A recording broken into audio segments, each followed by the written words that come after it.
भयंकर कोहरे और कड़कड़ाती ठंड के बीच आधी रात के समय भीमा कलवा के खेत में लकड़ियां जलाए हुए बैठा था। कलवा भाई, वैसे तो सर्दी के समय में कोहरा रात में पड़ता ही है, लेकिन आज रात धुंध कुछ ज्यादा नहीं है। तू सही कह रहा भीमा। कलवा भाई, मुझे लगता है कि हम दोनों को आज रात खेत में आना ही नहीं चाहिए था। इतनी सर्दी में तो घर पर कंबल ओढ़ के सोने में ही आनंद आता है। मुझे भी कोई शौक नहीं है भीमा, लेकिन सर्दी में अक्सर जंगली जानवर खेत में घुसकर फसल खराब कर देते हैं। पिछली बार जब जंगली जानवर तेरे खेत में घुसे थे ना, तब मैं भी सर्दी में तेरे खेत की रखवाली करने के लिए तेरे साथ बैठा हुआ था। अरे कलवा भाई, तुम तो बुरा मान गए। मेरा कहने का मतलब वो नहीं था। बस न जाने क्यों मुझे आज ये बढ़ी हुई धुंध बड़ी ही अजीब सी लग रही है। भीमा ने इतना कहा ही था कि तभी किसी स्त्री के चीखने की आवाज सन्नाटे को चीर गई। आवाज इतनी भयानक थी कि कड़कड़ाती हुई ठंड में भीमा और कलवा के शरीर पर पसीने की धाराएं बहने लगीं। कलवा भाई, क्या तुमने चीख सुनी? जाने किस औरत की चीखने की आवाज थी? तभी अचानक से तेज घुंघरू की आवाज उन दोनों के कानों से टकराई। कलवा तुरंत घुंघरुओं की आवाज की दिशा की ओर बढ़ने लगा। ये देख भीमा डरते हुए बोला, कलवा भाई, मुझे कुछ गड़बड़ लग रही है। मुझे लगता है कि हमें यहाँ से नहीं उठना चाहिए। अरे तू यहीं बैठ भीमा, मैं अभी आता हूँ। हो सकता है कोई औरत मुसीबत में हो। कलवा घुंघरुओं की आवाज का पीछा करता हुआ एक पेड़ के नजदीक जा पहुंचा, मगर सामने एक दृश्य देखकर कलवा आश्चर्य में पड़ गया। पेड़ के नीचे एक बेहद सुंदर युवती काले वस्त्र पहने हुए कलवा को प्रेम भरी नजरों से देख रही थी। कौन हो तुम, और इतनी रात गए इस घने जंगल में क्या कर रही हो? क्या कुछ देर पहले तुम ही चिल्लाई थी? और तुम्हारा नाम क्या है? कलवा की बात सुनकर वो सुंदर युवती रहस्यमयी अंदाज में मुस्कुराती हुई बोली, एक बार में इतने ढेर सारे सवाल कर दोगे तो फिर मैं जवाब कैसे दे पाऊंगी? मैं कौन हूँ तुम्हें कुछ देर बाद पता लग जाएगा। और हाँ, अभी कुछ क्षण पहले ही मैं चिल्लाई थी, और रहा सवाल मेरे नाम का, तो मेरे कई नाम हैं। उस सुंदर युवती की बात सुनकर कलवा बुरी तरह से चौंक पड़ा। तुम कहना क्या चाहती हो? मुझे अलग अलग युगों में अलग अलग नाम से बुलाया गया है, लेकिन मेरा सबसे प्रसिद्ध नाम यक्षिणी है। यक्षिणी? यह कैसा नाम है? वैसे तो ये मेरा नाम है, लेकिन तुम्हारे लिए तुम्हारी मौत है। इतना बोलकर यक्षिणी का सुंदर चेहरा एक भयानक चेहरे में परिवर्तित हो गया। उसकी आंखों की पुतलियां सफेद हो गईं और उसका चेहरा किसी कोयले की तरह काला पड़ गया।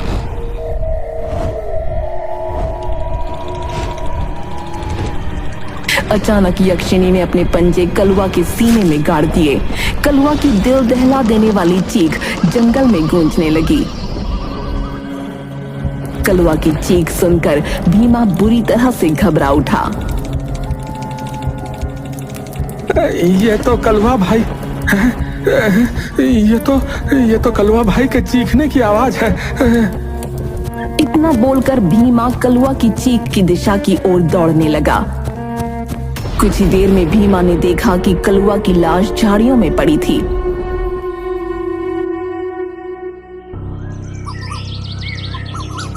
अगले दिन कलवा की लाश जगतपुर गांव के इर्द गिर्द जगतपुरा गांव किसान खड़े हुए थे।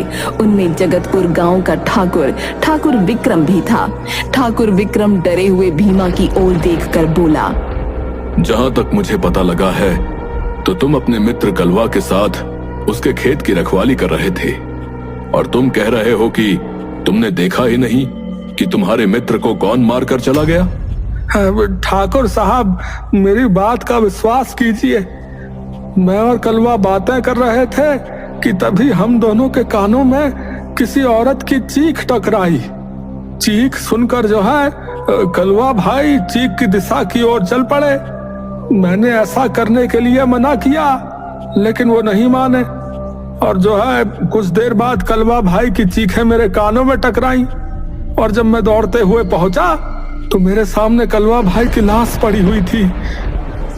भीमा की बात सुनकर गांव का मुखिया डरता हुआ ठाकुर विक्रम से बोला, ठाकुर साहब, कलवा की स्थिति बता रही है कि इसकी हत्या किसी इंसान ने नहीं की। तुम कहना क्या चाहते हो? ठाकुर साहब, मुझे विश्वास है कि इसकी हत्या जरूर किसी चुड़ैल या पिशाचिनी ने की है। बात तो तुम सही कह रहे हो। जब मैंने कलवा की लाश को पहली बार देखा तब मुझे भी यही लगा था। लेकिन तुम चिंता मत करो, मैंने एक साधु महाराज को यहां पर बुलवाया है जो कुछ ही देर में हमारे गांव में आ जाएंगे। इतना बोलकर ठाकुर विक्रम अपनी हवेली चला गया।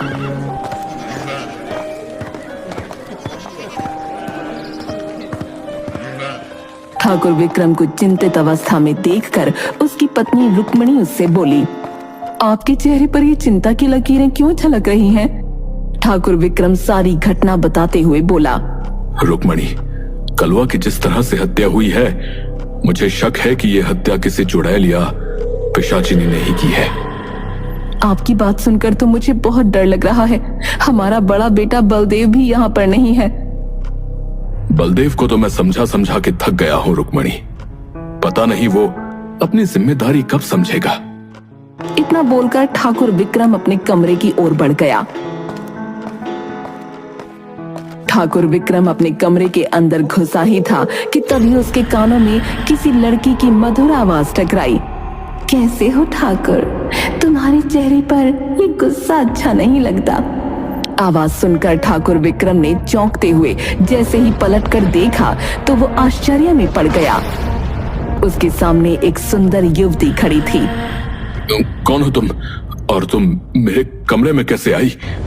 तभी तेज हवा के झोंके के साथ ठाकुर विक्रम के कमरे का दरवाजा बंद हो गया।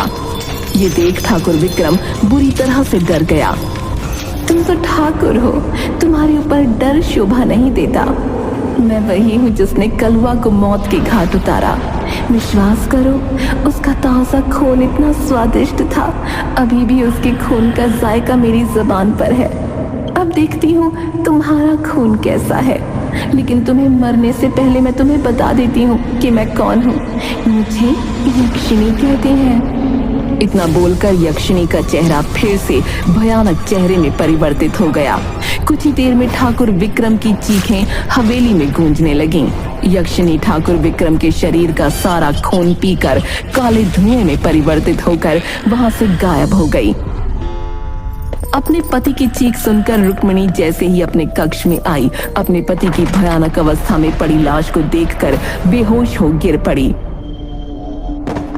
कुछ देर बाद रुक्मिणी की जब आंख खुली तो उसने देखा उसका बेटा बलदेव खड़ा था। भगवान का लाख लाख शुक्र है माँ, आपको होश आ गया। तुम्हारे पिता को न जाने कौन मारकर चला गया। रुक्मिणी ने देखा कि उसके पति की लाश को एक साधु बहुत गौर से देख रहे थे। साधु रुक्मिणी की ओर देखकर बोले, मुझे तुम्हारे पति ने ही यहाँ पर बुलवाया था। तुम्हारे पति की हत्या हूबहू उसी प्रकार से की गई है जिस तरह कल रात कलवा की हत्या की गई थी। साधु महाराज, मेरे पति कलवा की लाश को देखकर ही हवेली आए थे और मेरी आंखों के सामने कमरे में चले गए। कुछ क्षण बाद उनकी चीखें मेरे कानों से टकराईं। जब मैं दौड़ती हुई कमरे में आई तो कमरे में कोई नहीं था और मेरे पति की लाश यहाँ पड़ी थी। कलवा और ठाकुर की लाशों की भयानक स्थिति को देखकर मैं विश्वास से कह सकता हूँ कि कलवा और ठाकुर की हत्या एक यक्षिणी ने की है। अब आप कहना क्या चाहते हैं साधु महाराज? मनुष्य यक्षिणी को प्रसिद्ध और धन प्राप्ति के लिए सिद्ध करता है, मगर इस गांव में किसी ने यक्षिणी को केवल बदला लेने के लिए सिद्ध किया है, जो कि बहुत घातक है।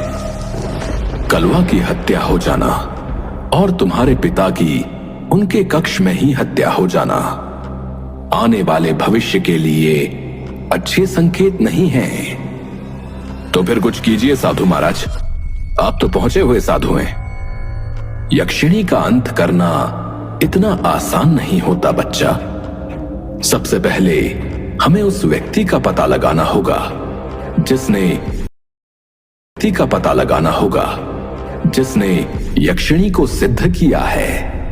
जब तक उसका पता नहीं लग जाता हम कुछ नहीं कर सकते। इतना बोलकर साधु रुक्मिणी की ओर देखकर रहस्यमयी अंदाज में बोले, क्या तुम्हें किसी पर शक है? मेरे पति की किसी से कोई दुश्मनी नहीं थी। मेरे परिवार में मेरा बड़ा बेटा बलदेव है और मेरा छोटा बेटा आर्यन अपनी पत्नी के साथ दिल्ली में रहता है। मेरे पति के छोटे भाई ठाकुर विजेंद्र प्रताप जरूर एक बिगड़ैल व्यक्ति थे, मगर मेरे पति ने तो उसे बरसों पहले हवेली से धक्के मारकर बाहर निकाल दिया था।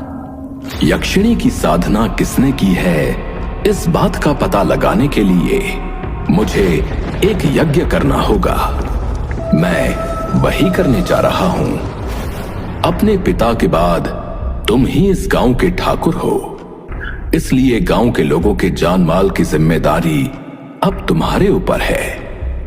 गांव में सबसे बोल देना कि कोई भी रात के समय बाहर ना निकले। और हां, तुम्हारी मां ने बताया कि तुम्हारा छोटा भाई आर्यन शहर में रहता है। जब तक सब कुछ सही नहीं हो जाता उसे किसी भी कीमत पर यहां नहीं बुलाना। इतना बोलकर साधु वहां से चला गया। अगले दिन बलदेव ने नम आंखों से अपने पिता ठाकुर विक्रम का अंतिम संस्कार कर दिया। इस घटना के 3 दिन बाद रात का काला भयानक सन्नाटा चारों ओर फैला था।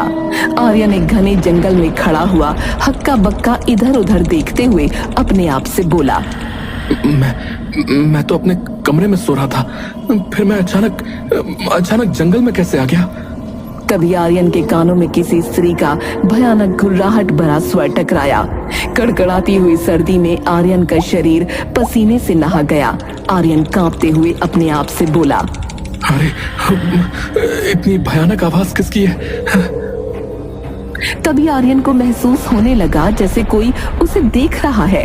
आर्यन घबराता हुआ इधर उधर देखने लगा। तभी आर्यन की नजर एक पेड़ पर चली गई। उस पेड़ के ऊपर एक बड़ी ही भयानक दिखने वाली औरत उल्टी लटकी थी जो उसे ही घूरे जा रही थी। आर्यन कांपता हुआ उसकी ओर देखकर बोला, कौन हो तुम? कौन हो? यक्षिणी, जिसे तेरा ही इंतजार था। तभी उस पेड़ के ऊपर से एक लाश आर्यन के सामने गिर पड़ी। उस लाश को देखकर आर्यन बुरी तरह से घबरा गया। ओह माय गॉड, ये तो मेरे पिता ठाकुर विक्रम सिंह की लाश है। ऐसे कैसे हो सकता है? तभी यक्षिणी की भारी आवाज जो कि पेड़ के ऊपर लटकी हुई थी आर्यन के कानों में टकराई। आ जाओ आर्यन, जल्दी से आ जाओ। तुम तो इतने दुर्भाग्यशाली हो कि अपने पिता का अंतिम संस्कार भी नहीं कर पाए। देखो तुम्हारे पिता तुम्हारी इस बात से कितने नाराज हैं। यक्षिणी ने इतना कहा ही था कि तभी अचानक से ठाकुर विक्रम की लाश उठकर खड़ी हो गई और क्रोधित अवस्था में आर्यन को देखने लगी। तभी अचानक आर्यन की आंख खुल गई। आर्यन ने देखा कि वो अपने कमरे में था। आर्यन लंबी लंबी गहरी सांसें लेने लगा। तभी वहां पर आर्यन की पत्नी दिशा आ पहुंची। क्या हुआ आर्यन, तुम तो सो रहे थे और तुम इतने घबराए हुए क्यों हो? एसी फुल चल रहा है, रूम का टेम्परेचर इतना ठंडा है, इसके बावजूद भी तुम्हारे माथे से पसीने की बूंदें कैसे टपक रही हैं? आर्यन अपने भयानक सपने के बारे में दिशा को बताते हुए बोला, सपने में जो औरत पेड़ के ऊपर उल्टी लटकी हुई थी, उसका भयानक चेहरा देखकर मैं अभी भी कांप रहा हूँ। तुम भी ना आर्यन एक सपने को लेकर इतना परेशान हो गए? अरे सपने तो सपने होते हैं, डरावना सपना समझकर भूल जाओ। नहीं दिशा, सपने में मैंने अपने पिताजी की लाश को देखा है जो भयानक अवस्था में थी। ऐसा लग रहा था जैसे कि मेरे पिता को किसी ने चीर फाड़ कर रख दिया हो। और 3 दिनों से मैं पिताजी को लगातार फोन कर रहा हूं, मगर वो मेरी कॉल रिसीव नहीं कर रहे और ना ही मेरी माँ। न जाने क्यों मुझे कुछ गड़बड़ लग रही है। कम ऑन आर्यन, हम दिल्ली में रहते हैं, अमेरिका में नहीं। और जगतपुरा गांव यहाँ से केवल 6 घंटे की दूरी पर है। अगर तुम्हारा मन घबरा रहा है तो हम आज ही चलते हैं। कुछ घंटे बाद आर्यन की कार एक पहाड़ी इलाके की सड़क पर दौड़ी जा रही थी। दिशा आर्यन की ड्राइविंग सीट के बगल में बैठी थी। अब यहाँ से कितनी दूर रह गया है जगतपुर गांव? अब बस हम पहुंचने ही वाले हैं।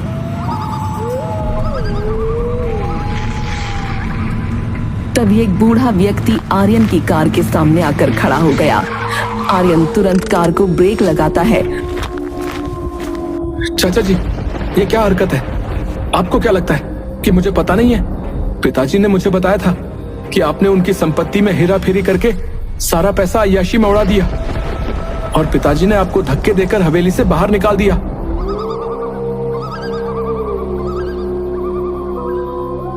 अब मेरी बात सुनो आर्यन, मेरी बात सुनो। मुझे कुछ नहीं सुनना, हट जाइए रास्ते से। मुझे आपकी शक्ल भी नहीं देखनी। इतना बोलकर आर्यन अंदर बैठ गया और कार को अपने गांव जगतपुरा की ओर दौड़ा दिया। तुम तो बता रहे थे कि तुम्हारे चाचा जी को तुम्हारे पिता ने हवेली से बाहर निकाल दिया था, फिर वो तुमसे क्या बात करने आए थे? हाँ, निकाल दिया था। मुझे उनकी कोई भी बात नहीं सुननी। कुछ ही देर में आर्यन अपनी पत्नी दिशा के साथ अपनी हवेली के अंदर खड़ा था। आर्यन को अचानक वहां आया देख उसकी माँ चौंकते हुए बोली, तुम्हें यहाँ आने से पहले यहाँ फोन करना चाहिए था। ये क्या कह रही हो माँ? तुम्हें मुझे देखकर खुश होना चाहिए, लेकिन मुझे अचानक यहाँ देखकर तुम घबरा क्यों गई?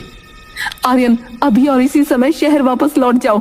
ठीक है माँ, अगर आप चाहती हैं कि मैं अभी के अभी वापस लौट जाऊं तो मैं चला जाता हूँ, लेकिन जाने से पहले मैं पिताजी से मिलना चाहता हूँ, क्योंकि कल रात मुझे एक बहुत ही भयानक सपना आया। आर्यन ने इतना कहा ही था कि तभी रुक्मिणी के चेहरे पर डर झलकने लगा। कैसा सपना? आर्यन अपने सपने के बारे में अपनी माँ को बताता हुआ बोला, मैंने सपने में एक भयानक औरत को देखा और अपने पिता की लाश को देखा। तब से ही मेरे मन में बहुत ही बुरे बुरे विचार आ रहे। माँ, कहाँ है पिताजी? आर्यन की बात सुनकर रुक्मिणी फूट फूट कर रोने लगी।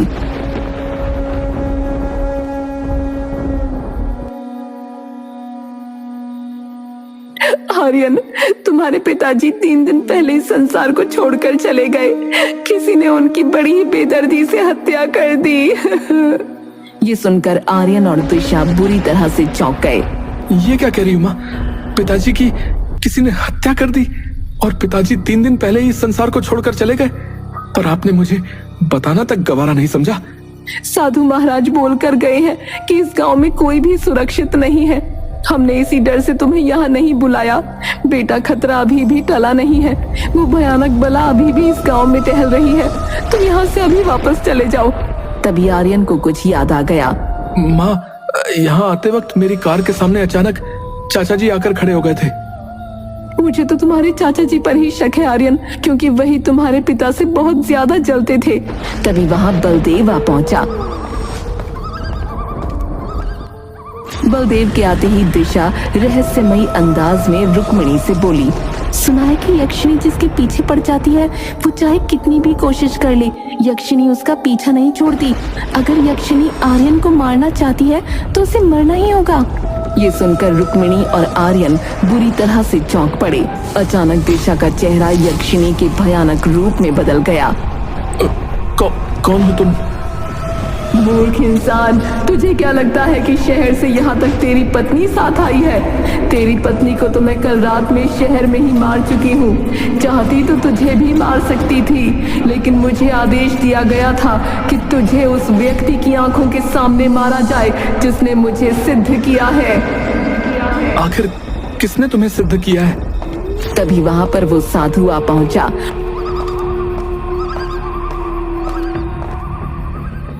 और चीखते हुए आर्यन की ओर देखकर बोला, उससे दूर हट जाओ आर्यन।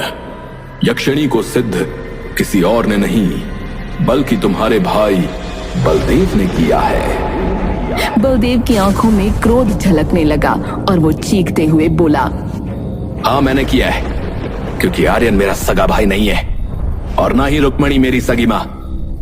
मैं अपनी माँ की पहली संतान हूँ। मेरे पिता ने रुक्मणी के साथ दूसरा विवाह किया। मैं नहीं चाहता था कि मेरी संपत्ति का एक छोटा सा टुकड़ा भी आर्यन को मिले। मैंने इसके लिए पिताजी से बात की थी, मगर पिताजी ने मेरी बात मानने से इनकार कर दिया और इसीलिए मैंने बदला लेने की एक नई तरकीब सोची। मैंने यक्षिणी को सिद्ध किया। मैं जानता था कि मेरे परिवार का या गांव का कोई भी सदस्य मेरे ऊपर शक नहीं करेगा। सबका शक मेरे चाचा ठाकुर वीरेंद्र प्रताप पर जाएगा। अब मेरी समझ में आया, चाचा जी मुझे सावधान करने के लिए अचानक से मेरे कार के सामने आ गए थे। मैंने उनकी बात नहीं सुनी। तो तूने संपत्ति के लिए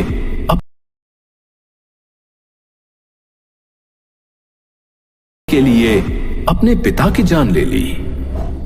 ओए, मेरी संपत्ति के बीच में जो भी आएगा वह मारा जाएगा। मैंने यक्षिणी से सौदा किया था कि वो मेरे दुश्मनों को समाप्त करेगी और बदले में वो मेरे सारे गांव वालों को मारकर उनका खून पिएगी।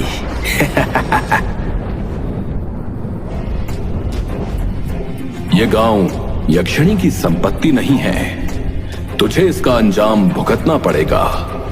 मैं जानता हूं कि जब तक तू जीवित रहेगा यक्षिणी का कोई बाल भी बांका नहीं कर सकता। इसलिए तुझे अब मरना पड़ेगा।